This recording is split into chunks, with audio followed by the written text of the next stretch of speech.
Saludos chicos, muy buenos días, tardes, noches, dependiendo del orden en que estemos visualizando este video. Vamos a dar continuidad entonces a lo que es el trauma en el adulto mayor. Igual es una secuencia del módulo de urgencias médico-traumatológicas del primer año de la carrera de técnico en urgencias médicas.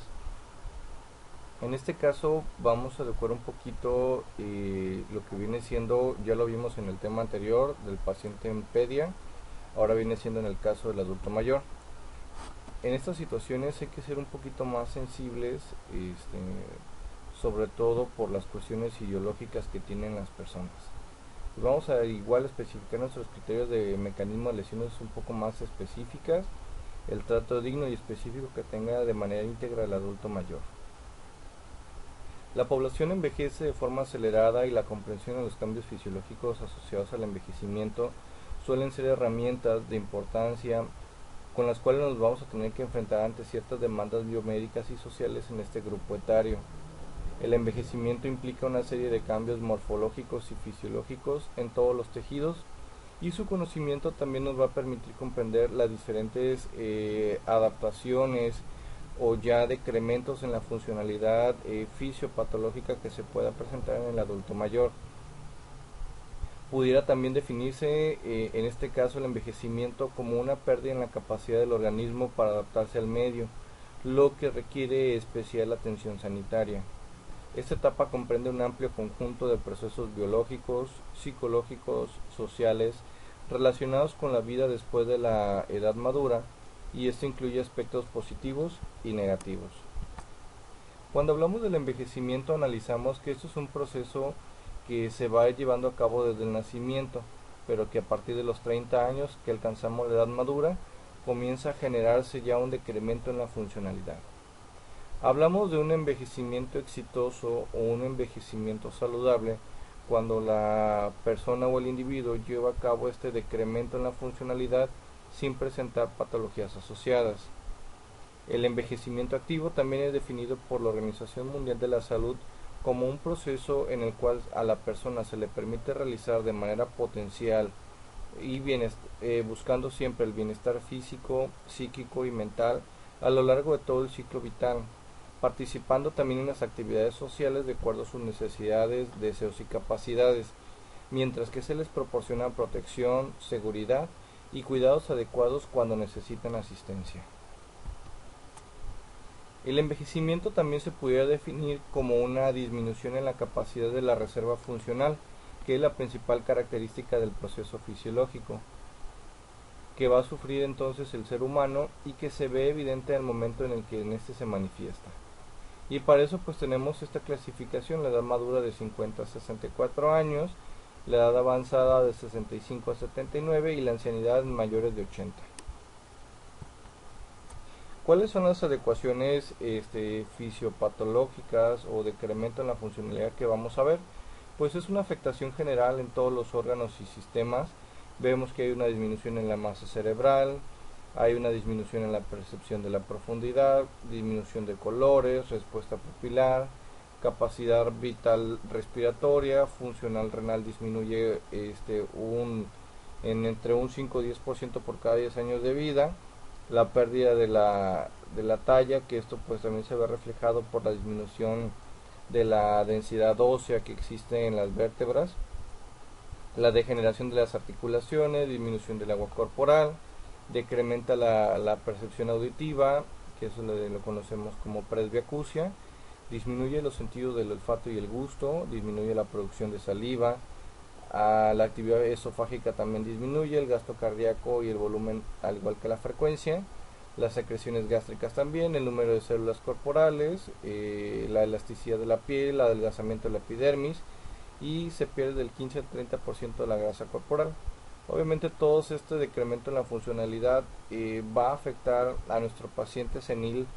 en el desarrollo de sus actividades básicas de la vida diaria o en las actividades instrumentales, lo que puede propiciar a que se presenten factores de riesgo, ya sea presentes o potenciales, para que nuestro paciente se encuentre asociado a situaciones de trauma. Las principales causas que pueden ser caídas, quemaduras, accidentes, ¿sí? A lo mejor el paciente puede ir caminando por la calle, tiene una disminución de la percepción auditiva, de la profundidad, puede caer, no sé, en un pozo, o sea, lo pueden atropellar, no sé, muchas situaciones, ¿no? El envejecimiento también se ve un poquito más señalizado en estos cuadros. Por ejemplo, en el caso del envejecimiento cardiovascular hay una disminución del número de miocitos, aumenta el tamaño de los mismos para tratar de compensar el espacio perdido, aumenta el tejido conectivo, generalmente es un tejido fibroso y sabemos que pues el tejido fibroso es un tejido no funcional. El incremento de la rigidez miocárdica, disminución de la velocidad de contracción, disminución en la respuesta contráctil adrenérgica, aumento de la producción del péptido natriurético auricular,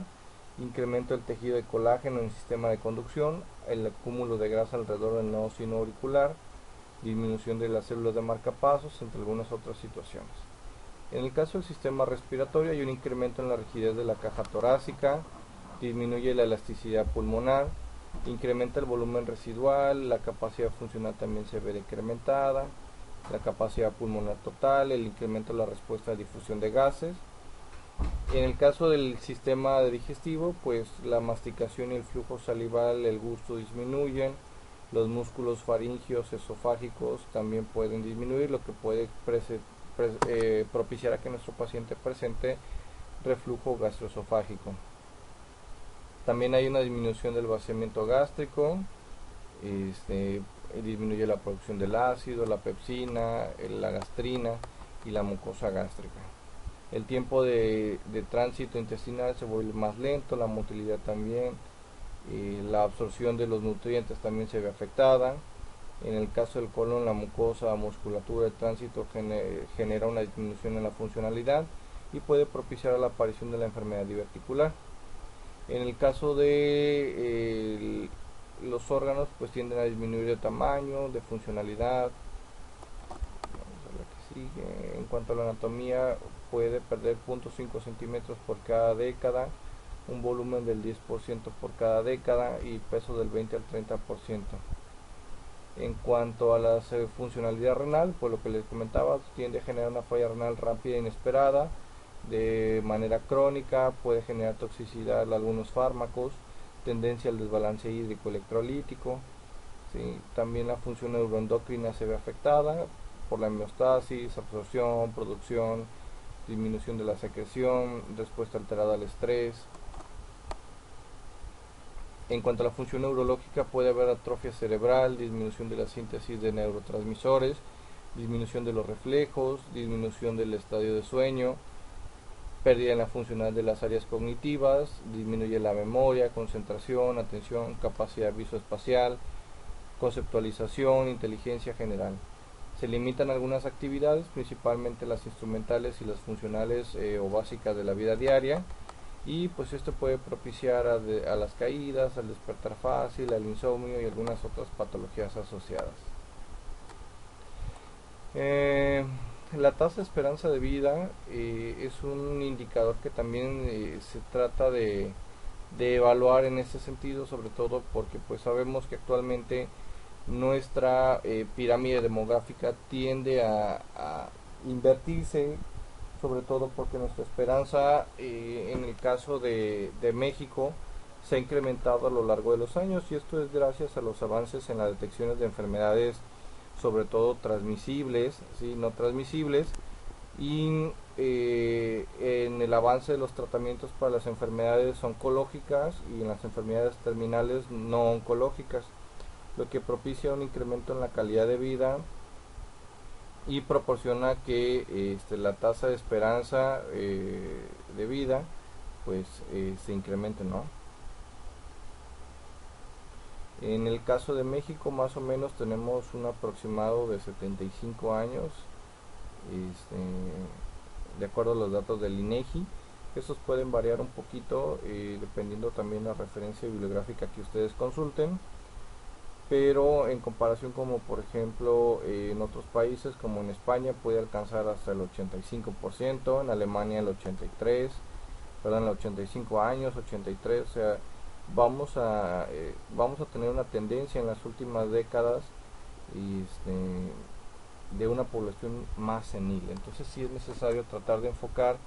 nuestros conocimientos a la atención de este grupo también de pacientes. Se van a presentar pacientes, digo, aparte de las situaciones de trauma, pacientes asociados con enfermedades crónico-degenerativas no transmisibles o transmisibles. Vamos a tener un paciente adulto mayor con osteoporosis, hipertensión, cardiopatías, insuficiencias cardíacas, diabetes, fracturas patológicas, cataratas, glaucoma, leucemia,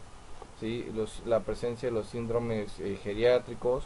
condiciones de inestabilidad, deterioro funcional, o sea, todas estas situaciones van a estar asociadas aparte de, por ejemplo, puedo tener un paciente, un adulto mayor de 65 años que sufrió una caída, tiene traumatismo craneoencefálico, pero aparte es hipertenso, diabético, tiene insuficiencia renal, presenta hipotiroidismo, consume toda una farmacia de medicamentos, y es ahí cuando a ti te va a tocar indagar un poquito en el interrogatorio, sobre todo en las situaciones de los síndromes geriátricos, las condiciones de inestabilidad social que nos pueden generar entonces que a lo mejor, bueno, ahorita ya lo resolviste, a lo mejor no pasó a mayores o requirió traslado, pero a lo mejor en 3-4 meses te va a tocar regresar por el mismo paciente. La valoración geriátrica integral depende pues obviamente de la experiencia que tú tengas, tanto en el interrogatorio, en el sample, con los elementos que quieras tú investigar un poquito más a fondo, ¿no? En la estratificación de esta evaluación, pues debemos de tomar algunas decisiones sobre las condiciones del estado físico, funcional, cognitivo, el entorno familiar que tenga nuestro paciente, la cobertura social, si cuenta con seguro social, algún seguro privado, y el pronóstico de vida que tenga sobre las condiciones previas que acabas de evaluar. Este pronóstico también está determinado por la calidad de vida, que es un concepto en el que la salud contempla el bienestar en algunas dimensiones: la salud que percibe nuestro paciente, la efectividad, la percepción cognitiva, social, económica y el funcionamiento físico. Aquí sí es muy importante considerar sobre todo algunas teorías de vinculación, de actividad y de continuidad, en el cual podemos determinar si nuestro paciente está asociado a un envejecimiento patológico de acuerdo a las condiciones que se encuentren alteradas, tiene un envejecimiento activo o un envejecimiento saludable. Según esto, la calidad de vida puede propiciar a la recuperación de nuestro paciente y reincorporarlo a las actividades ordinarias que desarrollaba previo a la presentación del trauma, o determinar a lo mejor de manera pronóstica que posiblemente esta nueva presentación patológica lo vaya a dejar a lo mejor inmovilizado, y que esta inmovilización ya crónica vaya a propiciar la aparición de algunas otras enfermedades. Como comentábamos, los componentes de la valoración geriátrica engloban a un estado funcional, y este va a determinar la calidad de vida prácticamente de nuestro paciente. Debemos de evaluar cuáles son, al momento previo de presentarse la situación de trauma, el estado funcional que tenía nuestro paciente. Por ejemplo, cómo desarrollaba sus actividades básicas de la vida diaria, si se podía alimentar por sí mismo, bañarse, vestirse, el aseo personal, si mantenía una continencia, si podía ir al baño solo, o si podía desarrollar actividades instrumentales como usar el teléfono, poder ir de compras, preparar alimentos, cuidar su casa, lavar su ropa, usar el transporte, usar el dinero, responder a su medicación, la movilidad, ¿no? O sea, todas estas situaciones antes y después, cuál van a ser el pronóstico para poder determinar la calidad de vida que puede presentar nuestro paciente. Dentro de la valoración geriátrica integral también debemos de determinar la aparición o la presencia de síndromes geriátricos, que es la heterogeneidad de la población anciana. Hablamos de un anciano enfermo, un anciano frágil o un paciente geriátrico. Las peculiaridades de las enfermedades van a estar asociadas y en algunos casos van a tener presentaciones atípicas. La fragilidad como marcador de vulnerabilidad en las personas mayores también nos indica la presencia de una pluripatología, y sobre todo lo que les comentaba, ¿no? La polifarmacia, que en este caso la polifarmacia es síndrome geriátrico que puede propiciar a la aparición de caídas, intoxicaciones, situaciones de demencia, dificultades diagnósticas y terapéuticas, pronósticos menos favorables y mayor utilización de recursos sanitarios. Estos son los ejemplos de los síndromes geriátricos que ustedes pueden consultar, que pueden desarrollar para poder entender un poco más acerca de la evaluación geriátrica integral al respecto de la fragilidad, por ejemplo la inmovilidad que puede propiciar la aparición de úlceras por decúbito, la inestabilidad que puede generarnos caídas, la incontinencia urinario fecal, las situaciones de evaluación intelectual en demencia o síndrome confusional agudo, infecciones y de la desnutrición, alteraciones en la vista y en el oído, manifestaciones intestinales como el estreñimiento, impactación fecal, el insomnio, la depresión, las iatrogenias, las inmunodeficiencias y con muy poca aplicación clínica, en este caso el trauma, la impotencia o alteración sexual. Todos estos factores de riesgos asociados a los síndromes geriátricos van a generar un paciente senil, lo que nos puede dar malos resultados en cuanto a la capacidad, a la recuperación y darnos como un ciclo vicioso propiciando que nuestro paciente se vuelva más frágil.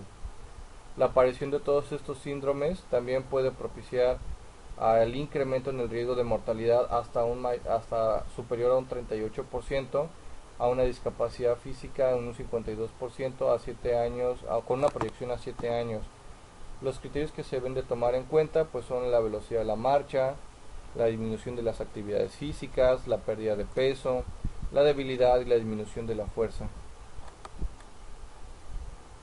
Otros síntomas asociados al síndrome de fragilidad, que es lo que nos puede al final complicar una situación de trauma, es un deterioro cognitivo, disminución de la actividad diaria, actividades de la vida diaria, depresión, déficit visual y auditivo, incontinencia, malnutrición, dependencia funcional para las actividades básicas de la vida diaria o las instrumentales, caídas, dificultad para la marcha e inclusive la anorexia. El síndrome de fragilidad hace referencia a un estado vulnerable, debilidad, disminución de las reservas fisiológicas presentes en algunos pacientes geriátricos, que pues esto no lo vamos a desarrollar tan a profundidad, pero es un enfoque que debe de cuidar tanto antes de como una evaluación previa a los pacientes, como la parte posterior con proyecciones en cuanto a la calidad de vida de los pacientes. Esto también nos puede ayudar a determinar si el paciente va a tener la necesidad o puede persistir con una funcionalidad, que generalmente los pacientes que se evalúan un 53% aún conservan su autonomía, un 30% tiene una dependencia parcial y un 17% una dependencia total. Bien, bueno, me voy a saltar un poquito más esto.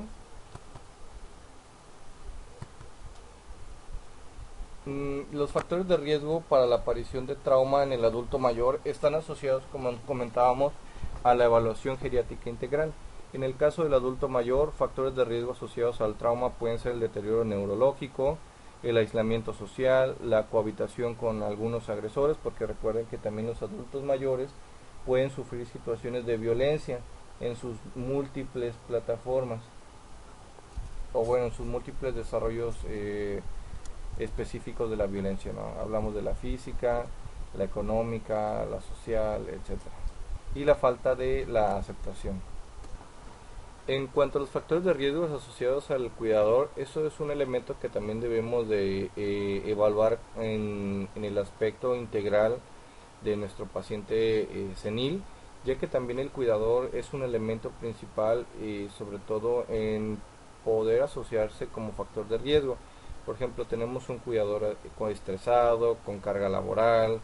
desestructuración familiar. A lo mejor el adulto mayor pasa la mayor parte del día solo y el familiar solo llega por la noche o solamente está un hijo. El tiempo de cuidado que también se le dedica, si es un cuidador único, la preparación personal, educación que tenga, sobre todo en cuanto al conocimiento de las enfermedades bases del paciente. Si el cuidador también tiene problemas personales, problemas psíquicos, por ejemplo, en algunos casos el principal cuidador del paciente senil suele ser el cónyuge. Entonces, si el cónyuge también tiene situaciones de demencia, pues imagínense, si uno no se acuerda que se tomó el medicamento y el otro tampoco, pues entonces esto puede propiciar a situaciones de intoxicación, dependencia económica del anciano o relación cuidador-anciano, ¿no?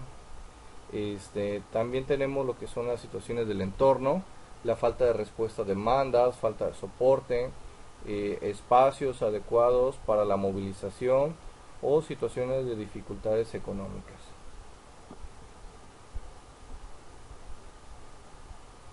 Dentro de las principales causas que pueden estar asociadas al trauma en los pacientes adultos mayores están principalmente las caídas, que son situaciones donde se puede perder desde el propio eje de sustentación o a lo mejor sobre altura, ¿no? El riesgo de caer, así como también la recurrencia, aumenta considerablemente con la edad. Eso quiere decir que una vez que un paciente tuvo una caída, aumenta el riesgo de presentar 2 o 3 caídas más en menos de un año. Las caídas generalmente están asociadas a morbilidad subsecuente, declinación del estado funcional previo, requerimientos de institucionalización y mayor utilización de los servicios de salud. Principales patologías asociadas a las caídas: fracturas de cadera, fracturas de fémur, ¿sí?, de muñecas, clavícula, etcétera, ¿no? En este caso, pues obviamente el paciente, sobre todo si está en condiciones de poder recibir, una vez que se estabiliza, terapia con fijación interna o con elementos protésicos para poder recuperar la funcionalidad, sería muy bueno para ellos. Pero si tenemos un paciente a lo mejor ya de 95, 98 años que tuvo una caída, estos pacientes generalmente, o inclusive 80 años, 70, no sabemos, ¿no?, dependiendo de las patologías asociadas, pueden ser candidatos o no para la fijación interna o a lo mejor la presentación de o la instalación de prótesis. Por lo tanto, ese paciente a lo mejor va a perder la movilidad y esto va a propiciar la aparición de un envejecimiento patológico, ya que pueden estar asociados a los síndromes geriátricos que mencionamos anteriormente. También asociado a la caída, pues el paciente va a permanecer a lo mejor en reposo por 2 o 3 semanas, meses o inclusive ya de manera crónica, y se puede asociar la presencia de úlceras por decúbito, que estas pues las podemos evaluar de acuerdo a la escala de Braden. Y pues lo que sí se recomienda en este caso es que si se presenta un alto riesgo de aparición de escaras, pues tratar de movilizar en la medida de lo posible a nuestro paciente de posición, mantener la piel humectada, seca, y con los cuidados generales, ¿no? La limpieza en el caso de que presente incontinencia fecal urinaria de manera frecuente para evitar la maceración de la piel. Otra situación que tenemos, por ejemplo, vemos aquí una tomografía en la imagen izquierda, lo que estoy señalando es una tomografía normal de un paciente ya en edad avanzada. Vemos cómo la relación de los ventrículos se encuentra un poquito más dilatado y también vemos la presencia de atrofia cerebral. Vemos aquí cómo existe una disminución en la masa encefálica, lo que puede propiciar que ante las caídas puedan presentarse hemorragias subaracnoideas y que no siempre el paciente lo manifieste de manera inmediata. Y esto sobre todo porque conforme la sangre va llenando, generalmente sangre venosa, va llenando los espacios presentes por la atrofia cerebral, va generando un efecto de compresión, incrementa la presión intracraneal y entonces es cuando ya el paciente de caminar, deja de caminar, de comer, comienza a presentar dificultades para tragar, disfagia, tiene alteraciones neurológicas, comienza con estado de somnolencia, estupor, puede evolucionar a convulsiones y al final pues la muerte. Y no se sabe, no, pues ya es que hace unos 2 o 3 días tuvo una caída, pero nunca se evaluó porque el paciente pues no le tomaron la importancia o no tenía el soporte familiar como para que lo trasladaran, o no había quien se hiciera cargo de él, o a lo mejor al paciente lo descubren después de 2 o 3 días que no sale a la calle algún vecino se asoma, porque también nos ha pasado, ¿no? Yo les puedo comentar ese tipo de experiencias. El vecino a los 2 o 3 días que ya no lo ven, se asoman a su domicilio y pues lo ven tirado, ¿no? Que no puede salir. En cuanto a los requerimientos o los instrumentos que debamos utilizar, lo mismo, X, A, B, C, D, E, en la evaluación integral de nuestros pacientes, eso no cambia para nada. Lo que sí, en cuanto a las recomendaciones que le podemos dar a nuestros pacientes, es protegerse de las caídas, la higiene oral y las visitas regulares con el estomatólogo, que duerma el tiempo suficiente, que no se exponga prolongadamente a los cambios de temperatura bruscos, examinar la visión y la audición de manera anual, usar calzado adecuado, mantener la higiene de uñas, de las manos, de los pies, revisar los medicamentos que utiliza. Yo generalmente, de manera particular, le solicito a mis pacientes y sobre todo a los familiares que acudan a consulta con ellos y sobre todo que lleven una bitácora de medicamentos en la cual estén señalando la hora, fecha, día en la que se consume. En algunos casos les sugiero utilizar el sistema de checklist para que el paciente confirme si ya se tomó su medicamento, contactar y reforzar los enlaces con la familia, integrarse activamente a grupos de autoayuda, seguir activo en la comunidad, hacer planes a largo plazo, ser optimistas y que haga las cosas que lo hacen felices. También dentro de las recomendaciones preventivas hay que aconsejar pues el que no fume, limitar la cantidad de alcohol, que coma frutas y verduras, vigilar la pérdida de peso, realizar ejercicios aeróbicos con ropa y calzado adecuado y sobre todo que la actividad física esté adecuada también a la movilidad y a la autonomía que tenga nuestro paciente. No tomar baños de sol, practicar sexo seguro, controlar el colesterol, la presión arterial alta, mantenerse con las vacunas al día. Recuerden que en el caso de los adultos mayores las vacunas que deben de tener es la de influenza con su protección anual, la de neumococo cada 5 años, la de neumonía, neumococo neumonía cada 5 años, la de la vacuna de tétanos igual cada 5 años y pues ya actualmente la vacuna contra COVID, ¿sale? Examinarse también los senos para la detección de cáncer de mama, los papanicolaos en el caso de las mujeres y en el caso del hombre la detección oportuna de cáncer que puede ser desde el examen de próstata hasta cualquier otro tipo de examen que requieran los pacientes, ¿no? Para la detección oportuna de cáncer.